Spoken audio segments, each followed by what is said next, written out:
ગ્રામરની દ્રષ્ટિએ વાત કરીએ તો કાળનું નામ છે સિમ્પલ પાસ્ટ ટેન્સ, મીન્સ સાદો ભૂતકાળ. હવે સાદા ભૂતકાળની અંદર V2 એટલે કે ભૂતકાળનું રૂપ વાપરવું પડે. આ ગ્રામરનો કોન્સેપ્ટ. માતૃભાષા ગુજરાતીમાં જો વાત કરું ને તો પહેલા ક્રિયા, એમાં છેડે ય, જો આ રહ્યું રમ્યો. ક્રિયા સાથે ધ, જો અહીંયા ખાધું. ક્રિયા સાથે દીર્ઘ ઈ, જુઓ અહીંયા આપવુંનું આપી. ગુજરાતીના છેડે જે શબ્દ તમે ય, ધ અને દીર્ઘ ઈ સાથે જુઓ એટલે તમારે ભૂતકાળનું રૂપ એટલે કે V2 વાપરવું પડે. તો ક્રિયા સાથે ય, ધ અને દીર્ઘ ઈ વાળા વાક્ય માટે V2 વાપરો તો વાક્યો આ રહ્યા. હું ગઈકાલે ક્રિકેટ રમ્યો. રમ્યોનું બને પ્લેડ, V2. અમે ગઈકાલે બહાર ખાધું, એટ. ઈટનું બને એટ. તેણે મને ચાવી આપી. આપવું એટલે ગીવ, ગીવનું બન્યું ગેવ. સમજદાર મેમ્બર્સ, માર્ક કરો કે તમારા વાક્યમાં ય, ધ અને દીર્ઘ ઈ સાથે V2 કેવી રીતે મુકાય. જો હું એટલે આઈ, રમ્યો એટલે પ્લેડ, ક્રિકેટ ક્રિકેટ, ગઈકાલે યસ્ટરડે. જો નકાર બનાવવાનું આવે તો વાપરવું પડે ડીડ બીજા સ્થાને.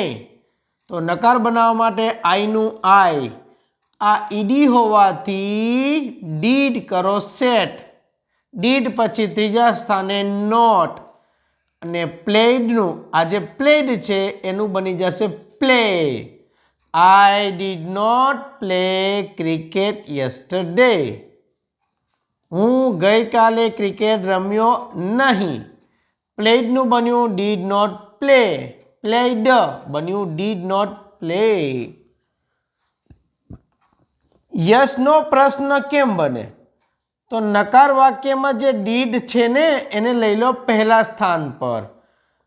આઈ માટે કરો યુ, કારણ કે સામેવાળાને પૂછીએ છીએ તો યુ, પોતાને પૂછો તો આઈ અહીંયા લખી શકો. ડીડ છે એટલે પ્લેનું બનશે play. Did you play cricket yesterday?